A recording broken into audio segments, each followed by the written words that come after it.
In the suffocating darkness of a failed business venture, Marcus sat in his empty office watching the last of his employees pack their belongings. The company he had built over 7 years was dissolving before his eyes, creditors circling like vultures, and his personal reputation in ruins. At 34, he faced complete professional annihilation. The man who had once commanded respect in Silicon Valley boardrooms now couldn't secure a meeting with a junior associate. His wife had left him 6 months earlier, taking their daughter and half of what little remained of their assets. Friends had vanished when the lawsuits began. The media painted him as another tech charlatan who had promised the moon and delivered fool's gold. Yet as Marcus surveyed the wreckage of his former life, something crystallized in his mind. He recalled a passage from Machiavelli's The Prince that had once seemed like mere historical curiosity: since love and fear can hardly exist together, if we must choose between them, it is far safer to be feared than loved. But there was something deeper in Machiavelli's philosophy that most people missed: the concept of deliberate self-destruction as the pathway to invincibility. The Florentine understood that a man who voluntarily destroys his weak self, his comfortable illusions, and his dependency on others' approval becomes fundamentally unassailable. Marcus began to see his catastrophic failure not as an ending, but as the violent birth of something far more powerful. The comfortable, people-pleasing version of himself, the one who had sought approval, avoided difficult truths, and relied on others' validation, had to die completely before the stronger version could emerge. This wasn't about recovery, it was about metamorphosis through strategic self-annihilation. The Machiavellian approach to rising from adversity operates on 3 fundamental principles that most people find deeply counterintuitive. First, the deliberate destruction of one's weak identity and comfortable self-delusions. Second, the strategic cultivation of independence from all external validation and support systems. Third, the transformation of every perceived weakness into a source of asymmetric advantage. These principles require a kind of psychological violence against oneself that most people cannot stomach, which is precisely why they work so effectively. Marcus understood that his first task was to perform a ruthless autopsy on his failed identity. The version of himself that had built the company was fundamentally flawed, too trusting, too concerned with being liked, too dependent on external validation for his sense of worth. This man had made decisions based on what would make him popular rather than what would ensure survival and dominance. He had hired friends instead of competent strangers, had avoided difficult conversations to maintain harmony, and had prioritized short-term approval over long-term positioning. This identity wasn't merely inadequate, it was actively toxic and had to be eliminated with surgical precision. The process began with Marcus systematically identifying and destroying every comfortable lie he had told himself. He had believed that people would naturally support him if he supported them, a dangerous delusion that had cost him millions when supposed allies abandoned him at the first sign of trouble. He had convinced himself that success came from innovation and hard work alone, ignoring the critical importance of political maneuvering and strategic positioning. Most destructively, he had operated under the assumption that the world was fundamentally fair and that good intentions would be rewarded. Each of these beliefs had to be extracted from his psyche like infected tissue. Over the course of 6 months, Marcus engaged in what he came to think of as identity chemotherapy. Just as cancer treatment destroys healthy cells alongside malignant ones, he systematically dismantled every aspect of his former self-concept, regardless of how cherished or comfortable it might be. He stopped reading business books that offered feel-good advice and instead immersed himself in the works of masters of power dynamics: Machiavelli, Sun Tzu, Robert Greene, and Karl von Clausewitz. He studied not just their tactical advice, but their fundamental understanding of human nature as a collection of predictable weaknesses and appetites. The transformation required him to develop a kind of emotional autism, the ability to observe human behavior, including his own, with the detached precision of a scientist studying lab rats. When his former business partner called to suggest reconciliation, Marcus recognized the approach as a strategic move designed to shift blame and preserve the partner's reputation.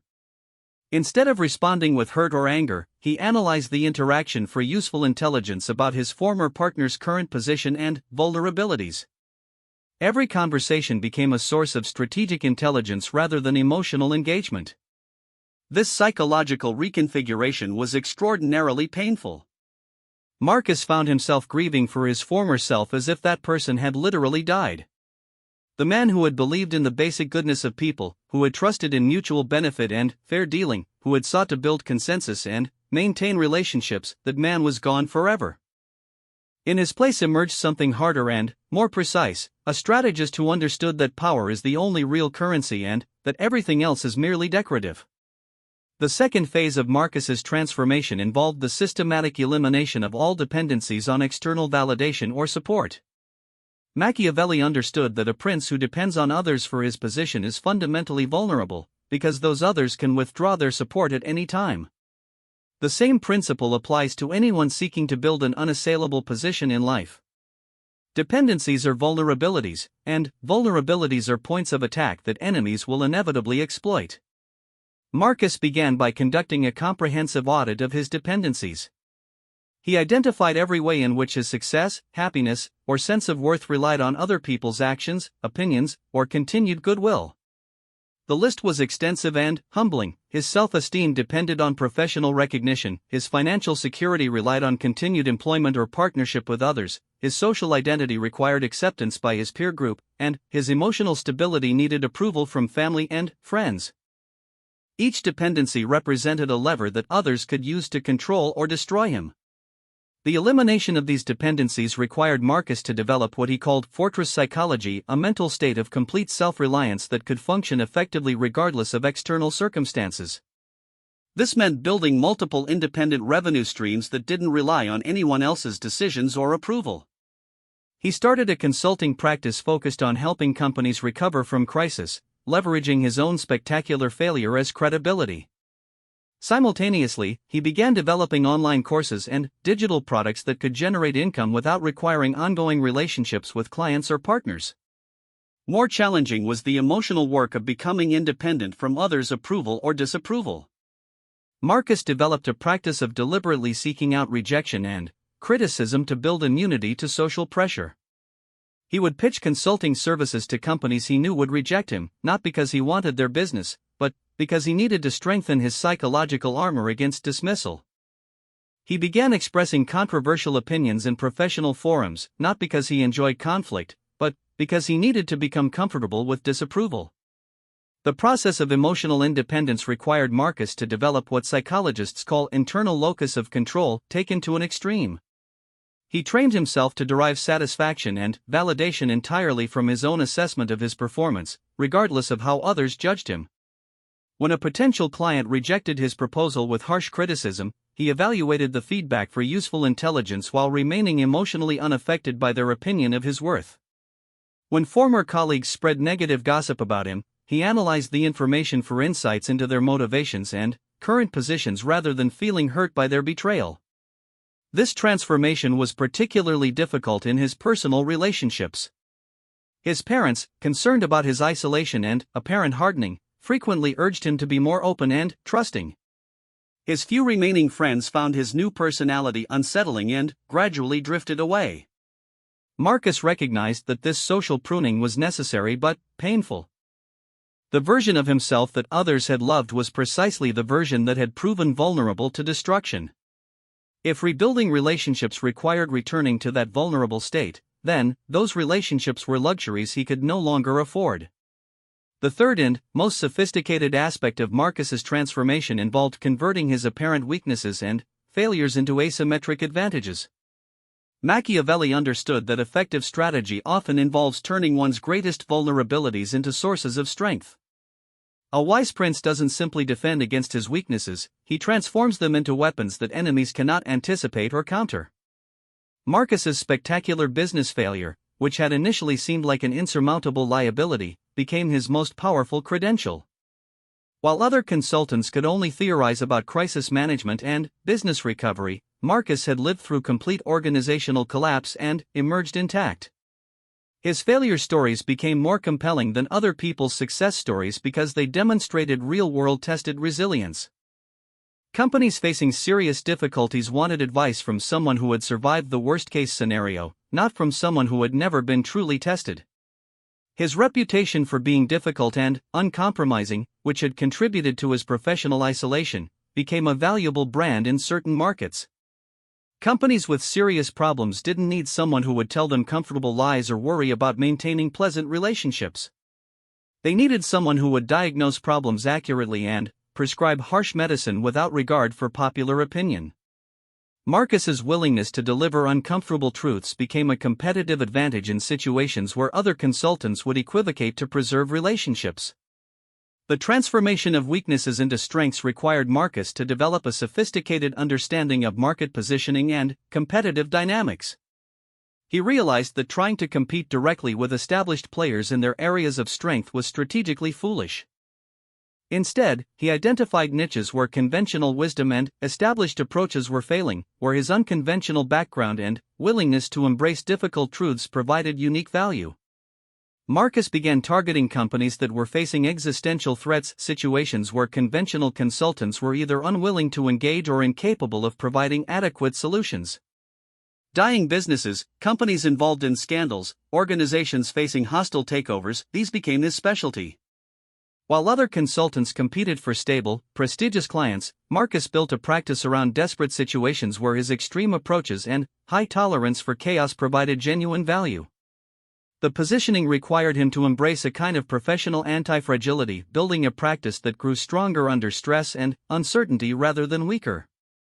When economic conditions deteriorated, his clients became more desperate and more willing to pay premium prices for his services.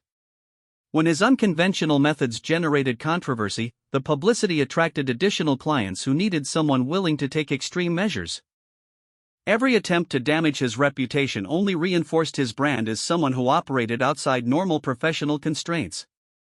This strategic embrace of controversy and difficulty allowed Marcus to build what military strategists call asymmetric capabilities, advantages that competitors cannot easily replicate or counter. Conventional consultants couldn't adopt his methods without risking their own reputations and client relationships. Business schools couldn't teach his approaches without violating their commitments to professional ethics and social responsibility. Marcus had created a market position that was both highly profitable and essentially immune to direct competition.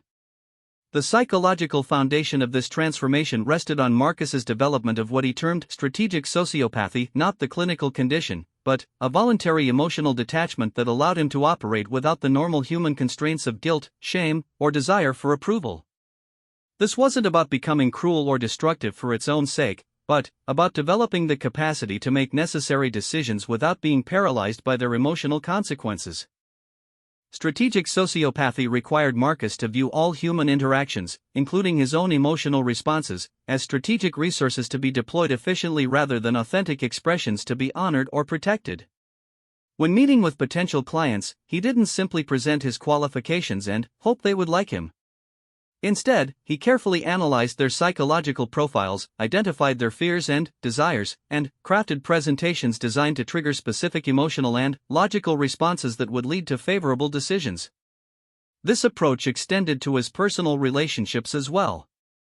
Marcus began evaluating all social interactions for their strategic value rather than their emotional satisfaction. He maintained relationships that provided useful intelligence, professional opportunities, or strategic advantages, while allowing relationships based purely on affection or comfort to atrophy naturally. This wasn't cruelty for its own sake, but rather a recognition that time and emotional energy are finite resources that must be allocated strategically.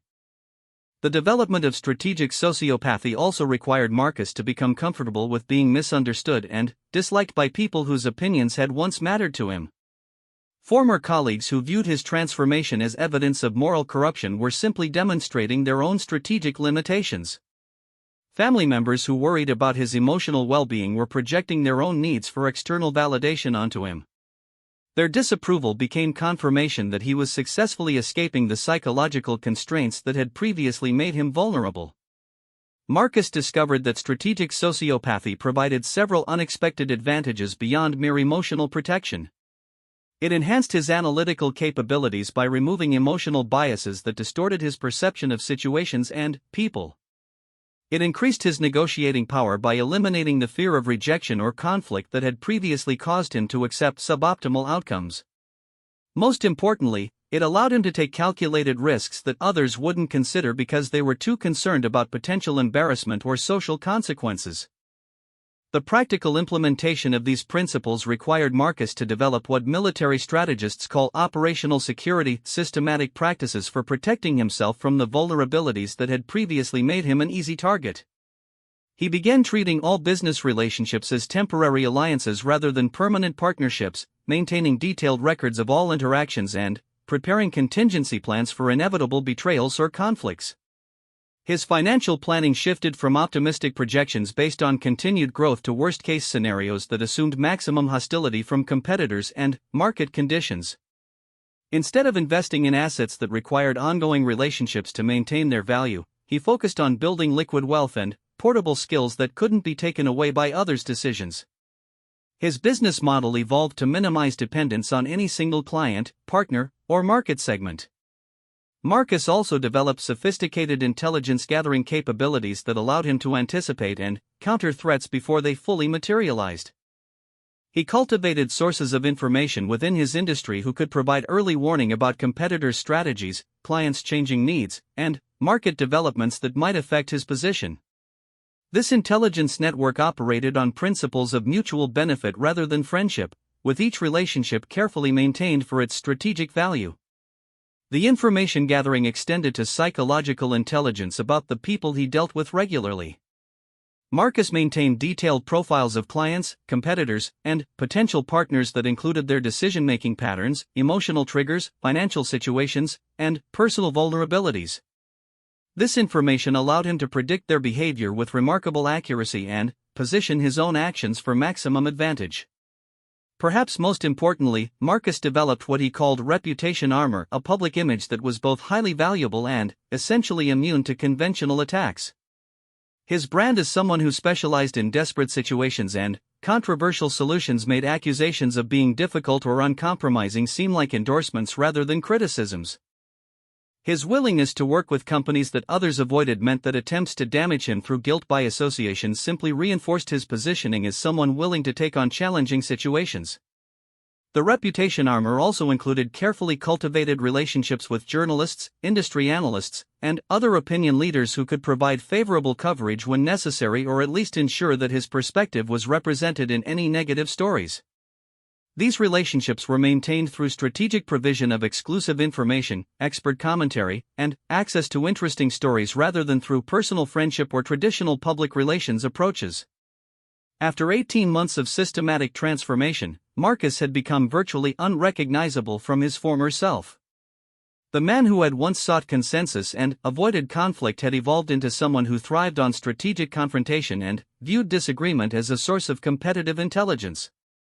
The executive who had prioritized being liked above being effective had developed the capacity to make necessary decisions regardless of their social consequences. The results spoke for themselves.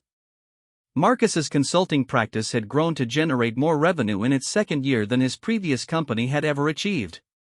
His client list included some of the most challenging and high-profile business situations in the country.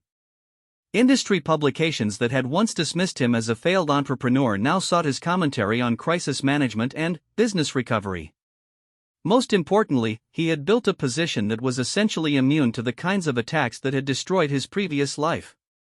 The transformation had required Marcus to sacrifice many things that conventional wisdom suggests are essential for happiness and success. He had fewer friends but more strategic allies. He had less social approval but more professional respect. He had abandoned the comfort of believing in inherent human goodness but gained the power that comes from understanding human nature as it actually operates rather than as we wish it would. The Machiavellian approach to rising from adversity ultimately rests on a fundamental recognition that most people's vulnerabilities stem from their unwillingness to abandon comfortable illusions about themselves and the world. They remain weak because they refuse to perform the psychological surgery necessary to remove the sources of their weakness. They continue to depend on others' approval because they cannot tolerate the isolation that independence requires. They fail to leverage their unique advantages because they are too concerned with conforming to conventional expectations. Marcus had learned that the man who destroys his weak self truly cannot be destroyed by others, not because he becomes invulnerable to attack, but because he eliminates the internal vulnerabilities that make external attacks effective. When you no longer need others' approval, their disapproval loses its power. When you no longer depend on others for your success, their betrayal becomes merely an inconvenience.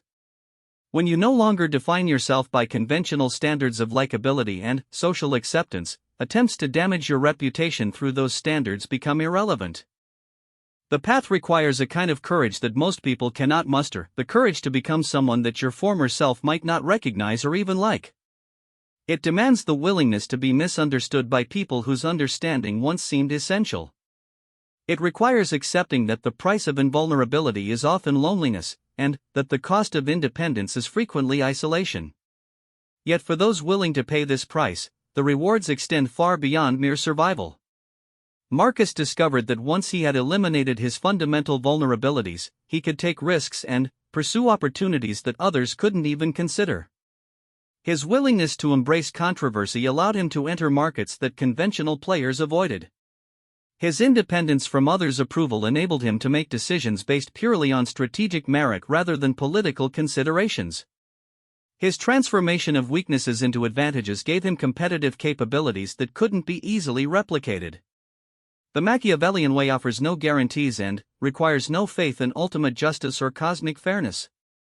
It simply provides a tested methodology for transforming devastating setbacks into positions of strength. It recognizes that life frequently turns against us not because we deserve punishment, but because we have built our positions on foundations that cannot withstand serious pressure. The solution is not to rebuild the same vulnerable structure, but to create something fundamentally different, something that grows stronger under stress rather than weaker. Marcus's story illustrates that this transformation is possible but never easy. It requires the systematic destruction of comforting beliefs about human nature, social relationships, and personal identity that most people would rather preserve than examine. It demands the cultivation of capabilities and mindsets that society often views with suspicion or disapproval. It necessitates accepting responsibility for creating one's own strength rather than hoping for rescue from external sources. The man who completes this transformation doesn't become invincible in any supernatural sense. He simply becomes someone whose fundamental position cannot be destroyed by others because it doesn't depend on others for its existence. His strength comes from within and his success flows from his own capabilities rather than from anyone else's continued goodwill or support. In a world where most people remain vulnerable to manipulation, betrayal, and abandonment, such independence represents a form of practical invincibility that no external force can take away. This is the true meaning of Machiavelli's wisdom, not that we should become cruel or destructive, but that we should become strategically self-sufficient. The prince who depends on others for his position will eventually lose it when those others change their minds or find better alternatives. The individual who builds his life on others' approval will inevitably face disappointment when that approval is withdrawn. Only the person who destroys his weak self and rebuilds himself on foundations of internal strength and strategic independence can truly claim to be master of his own fate. The transformation is never complete and requires constant vigilance against the human tendency to drift back toward comfortable dependencies and flattering illusions. Marcus found that maintaining his hard-won independence required daily practices of self-examination and strategic thinking. He had to regularly remind himself of the lessons learned through painful experience and resist the temptation to return to patterns of behavior that had previously made him vulnerable. But, for those willing to undertake this difficult journey, the rewards extend far beyond professional success or financial security. They include the deep satisfaction of knowing that one's position in life rests on solid foundations rather than the shifting sands of others' opinions. They encompass the freedom that comes from no longer needing to seek permission or approval for one's actions. Most profoundly, they offer the peace of mind that accompanies true self-reliance in a world where most people remain perpetually dependent on forces beyond their control. The Machiavellian way is not a path that everyone should or could take. It requires sacrifices that many people would find unacceptable and demands a kind of psychological toughness that not everyone possesses. But, for those facing complete destruction of their current lives, for those who have discovered that their comfortable assumptions about the world are dangerously naive, for those who prefer harsh truth to comforting lies, it offers a proven methodology for rising not just to where they were before, but to heights they never previously imagined possible. The man who destroys his weak self can never be destroyed by others because he has already done the worst thing that can be done to him. He has eliminated the very foundations upon which external destruction depends. In their place, he has built something harder, more durable, and, ultimately more powerful, a self that exists independently of others' approval, that thrives under pressure, and that converts every apparent weakness into a source of strategic advantage. This is not merely survival, it is transformation into something that transcends the vulnerabilities that make most people perpetual victims of circumstances beyond their control.